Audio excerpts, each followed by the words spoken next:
감사했던 일이 있어? 아니요, 지금 수능이 코앞인데 무슨 감사해요? 지금 제 코가 석자입니다. 우리가 기뻤던 일 그리고 감사했던 일을 좀 생각해보면 하나 정도는 있을 거예요. 그치? 없어. 난 감사한 일이 전혀 없어. 이거 올 한해 망했어요. 난 아니에요. 난 감사한 일이 참 많았어요. 그런데 그런 것들을 좀 생각해보면서 우리가 감사에 대해서 어떻게 좀 가져야 될 생각들을 조금 이야기해 보려고 합니다. 목사님이 어렸을 때 예능에서 했던 프로그램이 있어. 엑스맨이라고 알아? 어떻게 알아? 엑스맨에 보면 거기 유명한 게임이 있는데 네 글자야. 뭔지 아는 사람? 당연하지. 당연하지. 이 게임을 처음에 참 되게 좋아했었는데 시간이 지나고부터 야, 저거는 조금 우리가 생각해보면서 들어야 되겠다라는 생각이 좀 많이 들었던 당연하지랑 그 다음에 지금은 신서유기로 바뀌었는데 신서유기 멤버가 원래는 뭐였어요? 1박 2일. 1박 2일 되게 재밌게 봤는데 1박 2일에서 내가 가장 싫어했던 단어가 있어. 뭐냐면 나만 아니면 돼. 이 단어를 들으면서 이거는 조금 아니다 라고 생각했던 두 개의 단어. 당연하지? 그 다음에 나만 아니면 돼. 어떻게 보면 이런 것들이 우리 안에서 뭐 장난치다가 야, 너 이거 했더니 당연하지? 하고 그냥 넘어가던가 나만 아니면 돼 라고 이야기하는 것들이 우리가 무의식 중에 그냥 받아들이고 행동하고 있지는 않은가라는 생각이 좀 들었어. 그래서 우리가 감사를 좀 잊고 살아가지 않는가. 미국에서는요, 말을 배울 때, 애기들이 말을 배울 때 가장 먼저 뭘 해요? 엄마, 아빠, 뭐 이런 거 하잖아. 근데 미국은 거기에 하나를 더 추가한다면 땡큐를 배우는 거예요. 미국 여자애들이 이렇게 나와서 땡큐 막 이렇게 얘기하잖아. 그 땡큐를 먼저 배우는 거예요. 그래서 미국 사람들은 뭐 이렇게 가다가 부딪히고 하면 쏘리, 뭐 땡큐 뭐 이렇게 하고 지나가면 안 되잖아. 우리나라 사람 이렇게 부딪히면 뭐라 해? 이렇게 표정도 저렇게 미친 거 아니야? 그래서 이렇게 하잖아. 근데 우리나라랑은 좀 다르게 미국은 쏘리, 뭐 excuse me, thank you 뭐 이게 자연스러운 문화라는 거야. 근데 우리나라에 비해서는 그런 것들이 좀 우리도 그런 문화가 있으면 좋겠다. 그래서 우리들이 좀 지나면서 생활을 하면서 감사합니다라는 말을 자주 사용하는가. 고등학교 때 목사님이 한 가지 결심했던 게 있는데 뭐냐면 감사합니다라는 말을 일부러 하는 거야. 동준아 뭐 이거 해도 돼? 안 돼? 그래도 그렇게 얘기해줘서 고마워 감사합니다라는 표현을 했는데 얼마 전에 그런 표현을 했다 좀 당황한 적이 있어. 어떤 분이 나한테 좀 상황에 맞게 감사합니다라는 말을 하라는 거야. 네 알겠습니다 하고 말았지. 근데 감사합니다라는 표현을 계속 하다 보니까 좋은 거는 그 사람의 관계 안에서 뭔가 이래도 감사할 수 있구나라는 걸 내가 찾을 수 있다는 거예요. 어른들이 헌금할 때 그런 헌금의 제목을 본 적 있어요? 범사에 감사합니다. 범사. 우리 헌금 봉투에 보면 범사라고 이렇게 있어. 거기다 동그라미 치고 감사합니다라고 해서 내는 헌금. 범사가 뭘까? 범사. 나 누구랑 얘기하니? 이 누나 범사가 뭘까? 뭐라고? 안 해주고 싶어? 오케이 알겠어. 자 그러면 저희 고개 숙이고 있는 차이기 잘 모르겠어. 난 범사를 안다. 범사. 확실히 모르겠어. 아무도 없어요 진짜로? 서희야 범사가 뭐야? 뭐라 괜찮아. 틀려도 괜찮아. 틀렸다고 뭐라고 안 할게. 그래. 매 순간순간 모든 일을 범사라 얘기해. 범사는 모든 일을 범사라 이야기를 합니다. 그래서 범사에 감사합니다라는 거는 내에게 일어난 모든 일에 감사합니다라는 뜻이야. 이게 말은 쉽지. 목사님이 운전하고 가다가 앞에 차가 하나만 껴들어도 마음에서 화가 확 올라오는 거야. 클러치 빡 눌러. 그리고 갓댐 막 이런 얘기를 하는 거야. 근데 목사님의 애기가 있잖아. 애기가 있는데 그거를 배우면 어떡해. 그래서 말을 조심하게 되더라고. 그래서 갓댐 하지 않고 God bless you 라고 해. 빵 들어서 God bless you 라고 얘기해. 그런 적이 요즘에 그런 습관들을 목사님이 만들어가고 있어요. 자, 그런데 생각해보면 우리가 감사하는 것은 행복한 순간에 누구나 다 감사합니다. 새 핸드폰을 샀다던가 아니면 나에게 대학 수시 딱 넣는데 붙었어. 어때? 그냥 감사하지. 감사한 거야. 그럼 감사한 일들은 감사한 순간에 행복한 순간에는 누구나 다 감사할 수 있어. 그리고 나한테 주어진 것들을 생각하면서 우리는 감사할 수 있어. 그런데 감사하기 어려운 때가 언제냐면 불행할 때. 내가 힘들 때, 내가 어려울 때는 감사하기가 어렵다는 거. 그런 일들이 우리에게 자주 일어나고 있고, 그리고 우리의 그런 어떤 삶의 태도들이 굳어지고 있다는 거. 성경의 마지막 때가 되면 어떠한 일들이 일어나냐고 하냐면 디모데후서 3장 2절에서 5절까지 말씀을 한번 찾아볼래요? 디모데후서 3장 2절에서 5절. 마지막 때가 되면 이런 일들이 일어나는 거예요. 다 찾았어요? 디모데후서 3장 2절에서 5절 같이 읽어볼게요. 시작. 사람들이 자기를 사랑하며 돈을 사랑하며 자랑하며 교만하며 비방하며 부모를 거역하며 감사하지 아니하며 거룩하지 아니하며 무정하며 원통함을 풀지 아니하며 모함하며 절제하지 못하며 사나우며 선한 것을 좋아하지 아니하며 배신하고 조급하며 자만하며 쾌락을 사랑하기를 하나님을 사랑하는 것보다 더하며 경건의 모양은 있으나 경건의 능력은 부인하니 이 같은 자들에게서 내가 돌아간다. 자, 우리가 지금 읽기만 해도 우리의 삶의 모습과 너무 비슷하지 않냐? 자기를 사랑하고 요즘에 나에 대해서 얼마나 집중해. 나를 사랑해야 된다. 자기 자신을 돌아보아야 된다. 그리고 돈을 사랑하고 자랑하고 돈을 자랑해. 교만하고 부모를 거역하고 그 다음에 거룩하지 않고 무정해. 정이 없어. 네 일이지. 원통함을 풀지 않아. 내가 이거 꼭 기억하고 너 복수할 거야. 모함에 제가 너한테 저랬대. 절제하지 않아. 너무 쾌락주의야. 이런 거 해도 되지. 하나만 건드리면 하지 마요. 막 엄청 싸납게.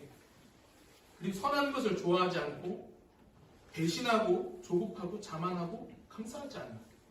이런 것들이 우리의 삶에서 계속되고 있다라고 성경은 이야기하고 있어요. 그럼에도 불구하고 오늘 말씀에 사도 바울은 왜 감사하라 이야기를 하는가? 우리가 어떻게 감사할 수 있는가?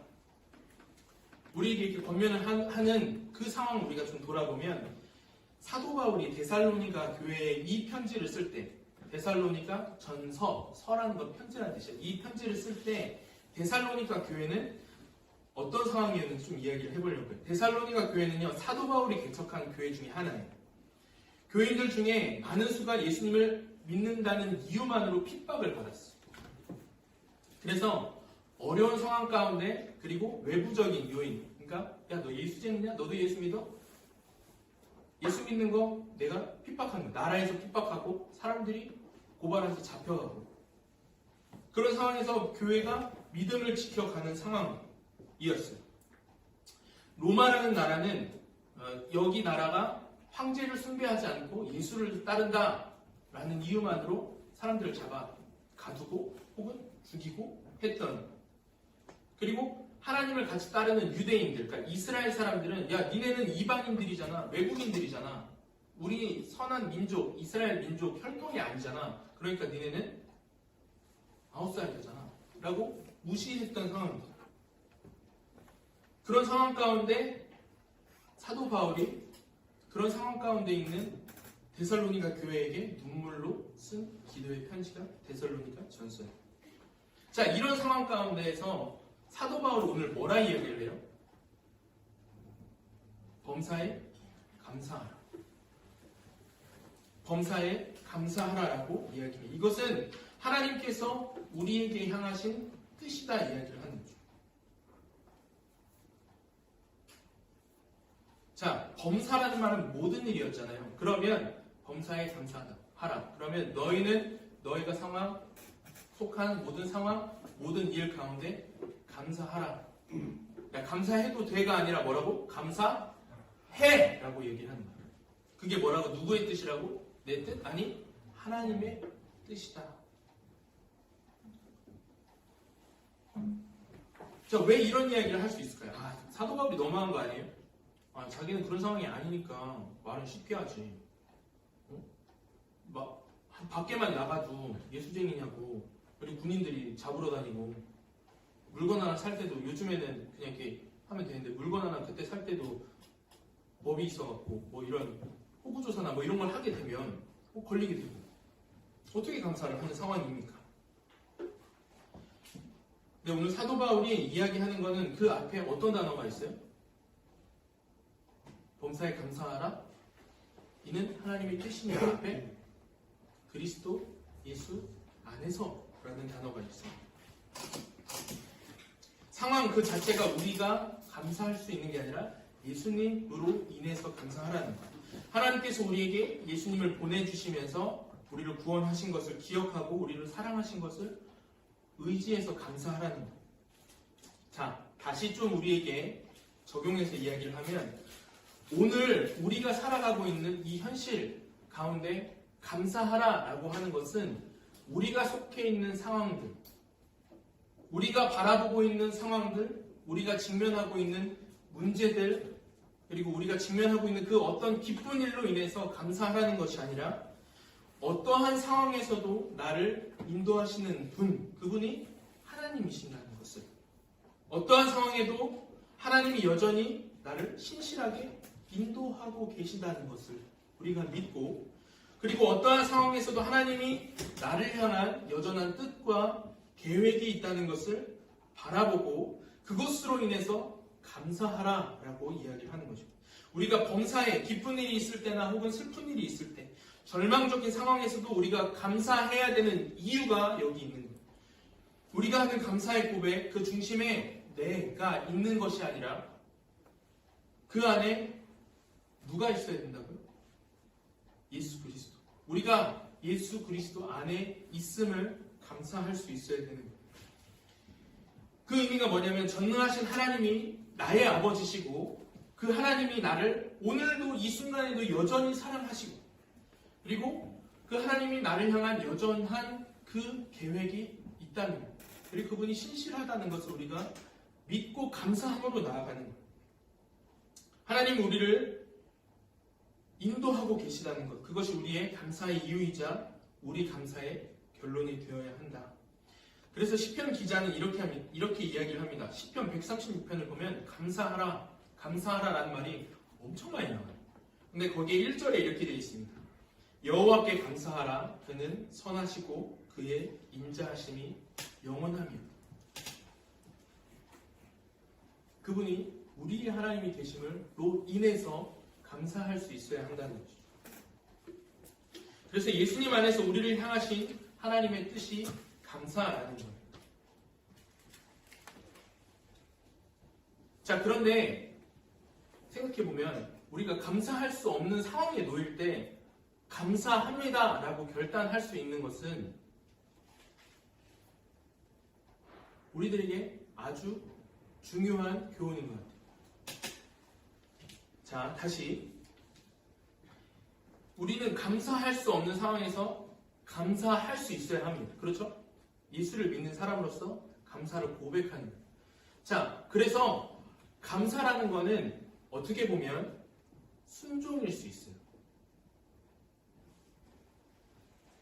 감사할 수 없는 상황에서도 주님, 내 상황은 감사할 수 없지만 내 안에 계신 주님을 내가 믿음으로 감사합니다. 가연아, 좀 미안하지만 수능을 망쳤어. 진짜 미안해. 그럴 일은 없어야 되지만 밀렸었어. 2과목을 밀렸었어. 그런 상황에서도 주님, 비록 내가 수능을 잘 못 봤지만 좀 내 실수했지만 하나님 감사합니다. 하나님께서 나에게 가지고 계신 계획이 있음을 내가 믿고 내가 실족하지 않고 감사함으로 나아갈게 라고 고백할 수 있다면 우리의 신앙이 얼마나 아름다울 수 있겠어요. 여러분, 그래서 감사는요, 순종이고 감사는 실력입니다. 어려울 때 아무나 감사할 수 없어요. 어려울 때 아무나 감사하다고 고백할 수가 없어요. 우리가 살면서 인생의 수능뿐만 아니라 수능을 거쳐서 대학을 가고 그리고 그 이후에 결혼을 하고 여러분의 인생을 꾸려갈 때 참 많은 어려움들이 있을 거예요. 반주를 좀 해주시겠어요? 오늘 좀 일찍 끝나고 선생님들과 시간을 좀 갖게 해주고 싶어서. 분명 여러분들의 삶이 녹록하지 않을 거예요. 그리고 어려울 거예요. 그런데 우리가 고백하는 감사가 중요한 것이 뭐냐면 우리의 존재가 이 땅에 있지 않으면 우리가 감사함으로 고백하는 거예요. 우리가 살아가는 이유가 이 땅에 어떤 곳에 있지 않음을 우리가 감사함으로 고백하는 거예요. 여러분들 하루에도 지나보면서 얼마나 감사할 일들이 많겠지만 우리가 얼마나 반대로 불평할 일들이 많겠어요. 감사할 수 없는 것들. 와, 어떻게 이럴 수가 있지? 상황에 무너지고 상황 때문에 내 마음이 낙심되고 친구의 관계 때문에 내 마음이 부서지는 순간이 얼마나 많아요. 부모님과의 관계 안에서 얼마나 힘든 순간이 많습니다. 그런데 우리가 감사합니다 라고 고백하는 건 하나님, 그럼에도 불구하고 하나님, 이 상황 가운데 내가 침식되지 않겠습니다. 침몰되지 않겠습니다. 내 삶의 이유와 내 감사의 이유가 이 땅에 있는 것이 아니라 하나님께 있는 것입니다. 우리가 믿음으로 선포하는 겁니다. 그래서 세 가지 감사를 목사님 좀 생각해봤는데, 첫 번째 따라합시다. 그래도 감사. 그래도 감사. 아니다. 처음에는 그래서 감사. 그래서 감사. 그래서 감사는 하나님 나에게 주어진 것들, 오늘까지 나에게 하나님께서 베푸신 은혜, 이런 것들 하나님 감사합니다. 가장 기본적인 감사죠. 두 번째는 그럼에도 감사. 따라합시다. 그럼에도 감사. 어떤 상황에서도 그럼에도 불구하고 하나님 감사합니다. 세 번째는 이거랑 좀 비슷하지만 범사에 감사합니다. 범사에 감사. 범사에 감사하는 건 나로 인한 내 상황, 나로 인한 감사가 아니라 하나님을 바라보면서 살 수 있는 감사. 여러분, 우리가 삶에서 하나님을 바라보고 감사할 수 있다는 게 참 감사한 일인 것 같아요. 그리고 그러한 경험들이 여러분들 안에서 있었으면 좋겠어요. 어려운 가운데에서 감사할 수 있는 사람은 간증의 주인공이 됩니다. 우리가 감사할 수 없는 순간에서도 감사의 제목들을 고백하는 것, 하나님 감사합니다 선포하는 것, 그것은 실력이자 우리들이 하나님께서 우리들에게 명령하신 명령입니다. 또한 믿음의 선포입니다. 그래서 저와 여러분들이 하나님 안에서 감사할 수 있었으면 좋겠습니다. 여러분 한번 따라해봅시다. 행복은 우리를 기쁘게 하지만 감사는 우리를